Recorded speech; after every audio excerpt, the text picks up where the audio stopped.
सनातन धर्म के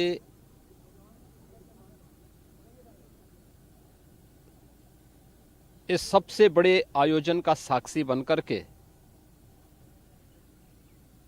गौरव की अनुभूति कर रहा है, प्रफुल्लित है। वहीं दूसरी ओर सनातन धर्म के खिलाफ सपारी लेकर के षड्यंत्र करने वाले तत्वों के द्वारा लगातार शरारत पे शरारत करते हुए झूठ के और असत्य के नित नए प्रतिमान भी गढ़े जा रहे हैं।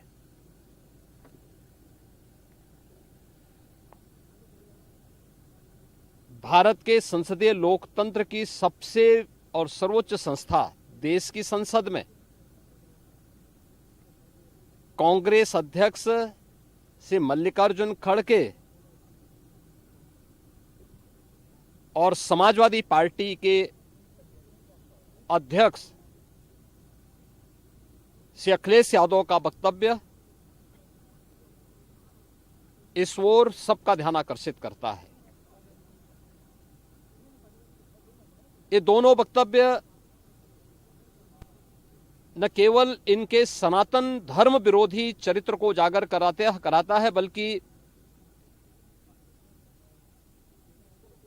इनकी उस गिद्ध दृष्टि की ओर भी सबका ध्यान आकर्षित करता है जो लगातार इस महाकुंभ के खिलाफ पहले दिन से दुष्प्रचार कर रहे हैं। इनका ये बयान न केवल सनातन धर्म पर प्रहार है, बल्कि निंदनीय भी है और शर्मनाक भी। कांग्रेस अध्यक्ष का यह कहना कि प्रयागराज कुंभ में मौनी अमावस्या के दिन हजारों लोग मर गए, हमें अफसोस होता है। एक इतना वरिष्ठ नेता, कांग्रेस देश की जो सबसे पुरानी पार्टी है, उसके अध्यक्ष से अपेक्षा की जाती है कि वो एक मर्यादित बयान देश की संसद में रखें, और इतना गुमराह करने वाला बयान, झूठ पे झूठ। ऐसे ही समाजवादी पार्टी के अध्यक्ष का बयान, एक प्रतिस्पर्धा दोनों दलों में है, कौन कितना सनातन विरोधी वक्तव्य दे सके। ये कहना कि कोई आंकड़े नहीं दिए गए, यहां से प्रशासन से जो बयान जो आंकड़े दिए गए, उन आंकड़ों को मैंने भी सबके सामने रखा। घटना दुखद थी, हर व्यक्ति दुखित था, और जितने क्विक रिस्पांस से मेला प्रशासन, पुलिस, एनडीआरएफ, एसडीआरएफ, सिविल डिफेंस, इन सब ने मिलकर के घायलों को हॉस्पिटल पहुंचाने का काम किया, अपने आप में एक मिसाल है। करोड़ों लोग प्रयागराज में उस दिन उपस्थित थे। ये दोनों दल चाहते थे और सनातन धर्म विरोधी चाहते थे कि बड़ा हादसा हो जाए। हमारी पहली प्राथमिकता थी कि किसी भी स्थिति में इसको हम जीरो हादसे तक लेके जाएं, लेकिन दुर्भाग्यपूर्ण तरीके से घटना घटित हुई। लेकिन जितने क्विक रिस्पांस से प्रशासन ने और सभी संबंधित संस्थाओं ने कार्य लेकर के उन्हें हॉस्पिटलाइज किया, उसमें कुछ लोग उस हादसे के शिकार हुए, वह दुखद है। उन सभी परिवारों के प्रति हम लोगों ने अपनी संवेदना भी व्यक्त की और उसके लिए कुछ आर्थिक मुआवजा भी घोषित किया। यद्यपि किसी व्यक्ति की कमी मुआवजे से नहीं हो सकती, लेकिन तब भी हम लोगों ने एक प्रयास किया, घायलों का प्रॉपर उपचार कराया। वे सभी घायल आज भी कुछ प्रयागराज मेडिकल कॉलेज में हैं, बाकी अपने परिवार के सदस्यों के साथ चले गए हैं।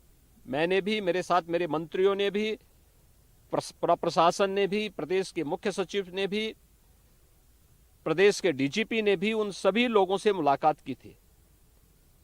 और मैं तो देखकर बहुत चौंक था कि जो लोग प्रयागराज मेडिकल कॉलेज में भर्ती थे, जब मेरी उनसे बातचीत हो रही थी तो उनमें से सभी लोग ये कहा उनके द्वारा कहा जा रहा साहब व्यवस्था में खामी नहीं, लेकिन हमारी किस्मत है या फिर ऐसी स्थिति पैदा हुई। और उनके सभी पहलुओं को लेकर के सरकार भी जांच करा रही है और उसके लिए एक न्यायिक कमीशन भी हमने तत्काल गठित किया है। लेकिन हमारी पहली प्राथमिकता थी कि जो ये लगभग 8 से 9 करोड़ लोग प्रयागराज में उपस्थित हैं, इन्हें सुरक्षित उनके घरों के लिए वापस भेजना। इन दोनों दलों और सनातन धर्म विरोधी उन सभी लोगों के वक्तव्य, जो लोग ये गुमराह करने वाले वक्तव्य दे रहे हैं कि लाखों लोगों ने स्नान नहीं किया, सरासर गुमराह करने वाला है। ये वक्तव्य देना कि कोई अमृत स्नान या साय स्नान नहीं हुआ, ये भी गुमराह करने वाला वक्तव्य है और सनातन धर्म की अवमानना ही नहीं, बदनाम करने की साजिश का एक हिस्सा है। कोई परंपरा बाधित नहीं हुई। मौनी अमावस्या का स्नान पहले दिन सायंकाल 7:30 बजे से प्रारंभ हो गया था और अगले दिन पूरे दिन भर देर सायंकाल तक मौनी अमावस्या का मुहूर्त था। स्वाभाविक रूप से अखाड़ों ने हादसे के तत्काल बाद मेला प्राधिकरण के साथ बातचीत करके अपने स्नान को स्थगित किया था कुछ देर के लिए।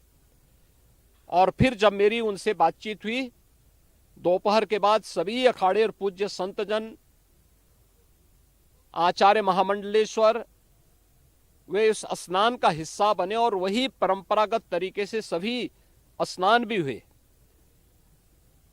इस महाकुंभ में 3 अमृत स्नान थे, मकर संक्रांति, मौनी अमावस्या और बसंत पंचमी।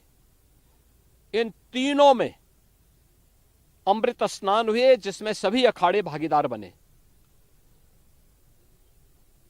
पौष पूर्णिमा से आयोजन प्रारंभ हुआ।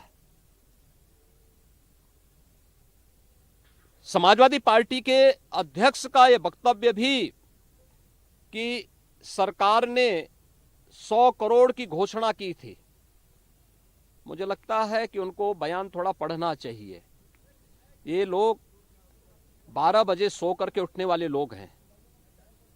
कार्यालय स्टाफ जिस प्रकार का इन्हें नोट बना करके देता है, ये उस प्रकार का वक्तव्य बना करके सामने प्रस्तुत करते हैं और फिर उसके अनुसार उसको लीडर के रूप में नहीं बल्कि एक रीडर के रूप में सबके सामने उस वक्तव्य को पढ़ करके अपनी